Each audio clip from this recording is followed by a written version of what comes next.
Hey guys, my name is Nina Means, Director for Austin Community College Fashion Incubator, and you're watching Workshop Wednesday. So today what we're talking about is production, and we're talking about production from the lens of the designer, what's happening from the designer's perspective.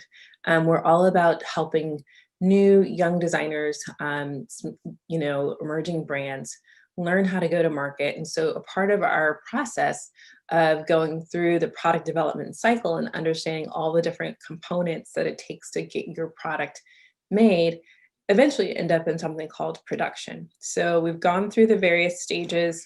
I'm going to remind you of what we talked about here going through our product development cycle.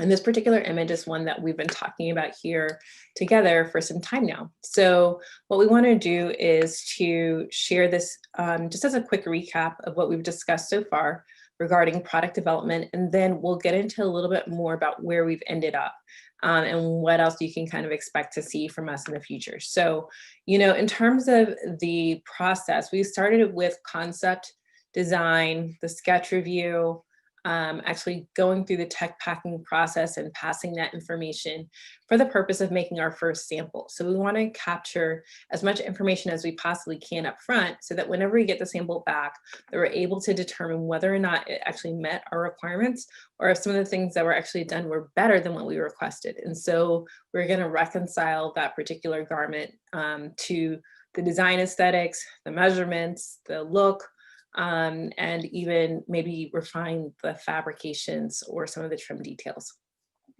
In the prototyping meeting, we learned that this was a cross-functional meeting between buyers and designers and production partners to determine what goes forward in the brand. If you're a smaller brand, you're going to be kind of evaluating these styles on your own for salability, production feasibility, and just if the aesthetic is what you hope for.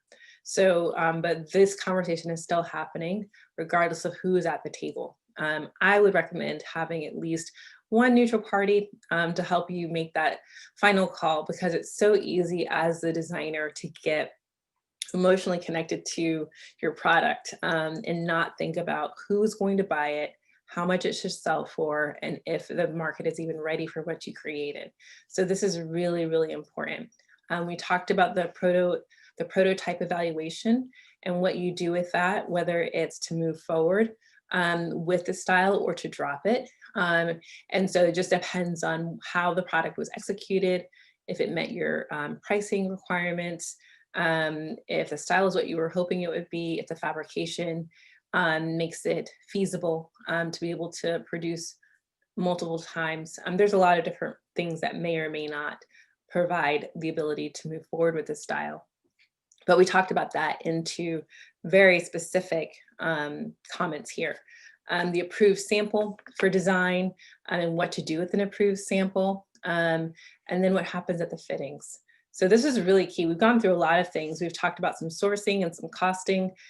These are topics I feel like we could do a completely separate session on. I feel like one whole thing on sourcing, another thing on costing. But really we spend a lot of time with our designers and residents teaching them more on this kind of thing as opposed to actually, covering it in this space. This is really just a intro level content. I know it may seem like we're giving a lot, but this really is just scratching the tip of the iceberg of everything that happens throughout our process. We try to do a good job of kind of wrapping it up succinctly, but this really is kind of just kind of a beginning of what happens so that you know how to talk about these various things and to find out more information on how to move through these processes. So the last step is production. We've gone through a variety of fittings. We finally confirmed that the style that we've landed on is in fact what it is that we want. We've tested the product, we've tested the sizes. We know that the sizes work correctly, and every single measurement is really checking out across the offering that we have of this particular style. There are units that have been purchased against it, so meaning there should be some kind of purchase order agreement with a store or maybe there's an online store that you're trying to build inventory for, that or we would like for you to know has some demand already before going into many, many units. But the idea here is that we have vetted a sample, we've vetted a product across sizes that we know works when we multiply it out. So it's a scalable product.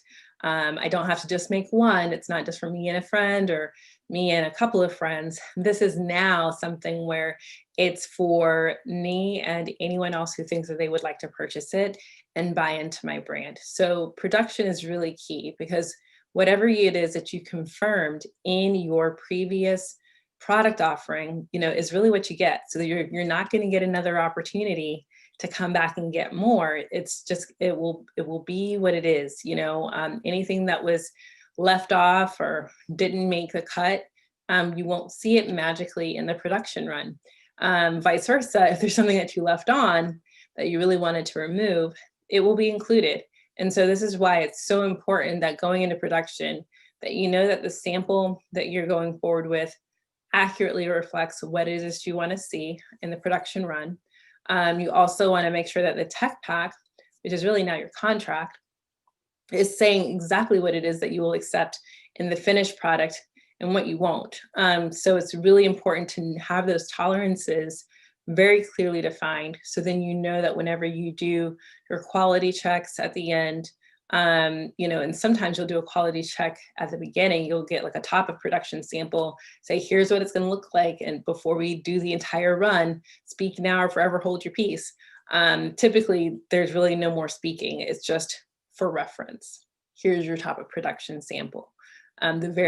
One of the few first pieces that came off as a reference of what you can expect for the rest of the production run. So if for some reason your production run, say you got 100 units, maybe it's 500 units, maybe it's 5,000 units of a particular style, you will have a reference of what's behind that in a sample that is the top of production sample. We call it TOP. It's not super fancy. TOP is what it's called. And so that TOP is something that we can use to kind of say, hey, this is what you told us that was what was coming, and what we see is something different. So let's have a conversation about that, shall we? So it's really important for us to be able to have that conversation in more detail. So one of the things that we really wanted to do was to help you kind of understand what happens at the threshold of production and product development, as well as showing you some things inside of the product lifecycle management software program from Gerber Technology called Unique PLM, about what's available for you to use there, as well to manage your relationships during the production process. So what I want to do first is just to kind of tell you a little bit more about, what are some of the things that you're going to have to, what's going to kind of separate the product development from production. And typically, when I've worked with other people who are not as familiar with what we do, I typically say, my threshold of product development to production is typically a purchase order. Typically, I have a dividing line of what was before and what was after. I've got, confirmed product, confirmed sample, know exactly what's happening there. And then once I've crossed over to now I have a purchase order for a specific quantity of products. Now all of my costs that are associated with production are happening on the other side of that purchase order. So typically, brands will kind of approach this a variety of different ways. The contract itself is an entirely different conversation. We really don't have time to get into that today. However, I will say that your production run should be well encapsulated within the costs that are associated that you're actually bringing in for the actual sale. So if you've done your costing right, you should be seeing a profit range coming off of this side. But what I want to focus on regarding the product itself is that, this is a time when you're going to actually be placing your product, your material purchases for your full run. You probably have initiated some of that already, kind of anticipating what your sales may be, but typically a lot of brands may have the material purchase, but then they are booking actual labor and stitching and trim against the order itself. And so maybe this is a product or a material that you use quite frequently, so you probably got a better deal on it by purchasing a lot more of it. Once you get into production, now it's time to cut it. And now it's time to actually stitch it up. And so a lot of those things are going to have to get captured in a variety of different contexts. So what I want to do is actually take you over to, I'm going to stop sharing my screen here. And I'm actually going to share my screen for the PLM system, because what I actually like here, this is what it looks like when you log in. So pretty. What it looks like whenever you log in, it actually gives you some additional information here about some of the different areas that you may be evaluating your manufacturing partners on as you're going through the process. So I think this is something that you'll want to see. So again, PLM stands for Product Lifecycle Management. And so it's really the entire life cycle of the product that you can manage, from color to the material to the line list, which is something that is a tool for merchandisers and designers alike, as well as production partners. The development calendar, how you're getting from point A to point B, and what are all the critical steps that have to happen. Your sourcing, all kinds of things. But at the bottom here, there's something called Partner Folder. And there's Partner View, which is like if you brought in another partner from outside of your product lifecycle management, this is what they see when they log in. But I want to show you the template view, because what Gerber's done that's super helpful is that they've actually given you a few different templates here to work from, and they're all active. The administrator set these up for us. And so there's a factory template, a vendor template, and an agent template. Again, these are things that I can go into at another time, but for the sake of time, I really want to focus on this factory partner type, because what it does is it shows you a variety of components of what you're going to need to consider as a part of that relationship. And then it also allows you to add a workflow should you need one. So here it shows you what the various relationships are, and these are the workflows that are kind of here to consider. It tells you what the template name is, and then the template type, the description, and then whether or not it's active. But here, the relationship, you can view and edit the relationship. It gives you opportunity to do these things here. But you're going to be looking at a few different things when you look at the factory. What's the relationship of the factory? What's the equipment availability, the compliance, the infrastructure, the product type, the capacity, the shipping information, and then any attachments that would be relevant to working with this particular factory. A lot of times you're going to be working with multiple factories, and you typically do this because you want to manage your risk. A lot of times people will try to put all their eggs in one basket, and if something goes wrong at a particular factory, you have no other recourse. You know, your product is tied up and your business suffers because you don't have anywhere else that your product is sitting. So, you know, it seems like a really, maybe a small idea, and maybe not one that you would necessarily think of, but it's something that really makes a huge difference when you're looking at delivering your product on time. So if I don't have time to, you know, fix something at one factory, or they've, you know, gone through a hardship, you know, I'm not completely stuck by not having had a backup plan available to me. So that's something that you probably want to think about is, are there a couple of places that I can work with to get my product complete, instead of having my entire business completely tied up into one manufacturing outlet?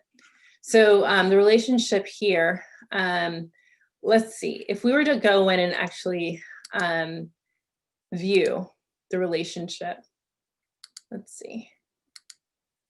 Oh, do you know what? It's this is about what's visible to your partner type. So these are, so typically what happens is the relationship, the equipment, I'm going to want to know personally, like what is going on with these various pieces. I'm going to want to know, you know, what do I have at each location? And what kind of product do they specialize in? And so this will kind of give me some additional information underneath these things: capacity, the shipping information, how do they ship? So then that way I'm not having to remember or sift through emails to find all that information. All of that should be, you know, it should also be information that I'm providing to them about the shipping requirements of the places that they're supposed to send it to once the product is complete. So there's a variety of different things here. A lot of times when you work with a production partner, they're going to have specific timelines that they're able to meet based on what they call capacity. And capacity is typically about how much space they literally have in their production line to be able to service your product. So it's like literally, do they have the time and space to do it for you or not? And so this is an opportunity to kind of understand what the capacity is of a particular company that you may be considering working with. Typically, whenever you're looking at a production partner, you would want to ask them what their lead times are and when their next available entry point is into their production line. A lot of places will say, yeah, we can take you, or they'll be honest with you and say, we're pretty booked up right now. We probably wouldn't be able to start on your project until this amount of time. I have seen that at times whenever brands or large companies approach, places like, mid-sized to larger manufacturers, that if it's a huge order and it's a big opportunity for the company, they may bump some products from the production line to be able to manage the capacity needed to do some of these bigger projects that bring their business more money. So when you're a small brand, you've really got to be laser focused and also diversify your risks so you're not getting stuck working with places that may bump you from the line or they're not supposed to, but it happens, or may constrict your window that you're able to get things going for your particular product. So there's a variety of things that can happen. Everyone has different experiences, and so if some of the things that I'm sharing with you are not your particular experience, that's fine.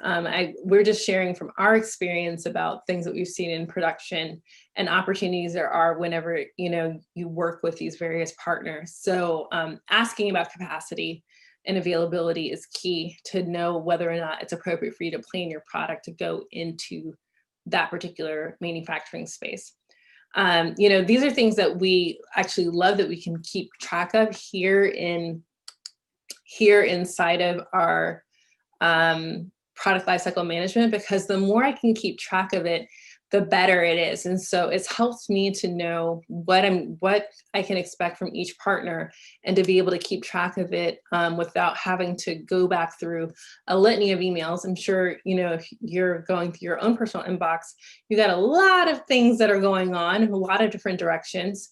But it's really key for us to be able to keep a lot of our communications in a central spot so that we're more effective, that we are a bit more clear on what's happening with the collection across various partners as well as various styles. So I just wanted to share that with you guys, because I think that as we're looking at opportunities to continue to integrate technology into your workflow, we really want to encourage you to take a look at some of these resources that we have here at the Fashion Incubator, specifically with Gerber Technology, to be able to integrate these resources to help improve your communication during the production process. So product development, it's got it on lock. You really do have all of the different components that you need in order to manage your product effectively. But then you get a chance to go deeper and kind of peel and really take it all the way through the production run and communicate very clearly with your partners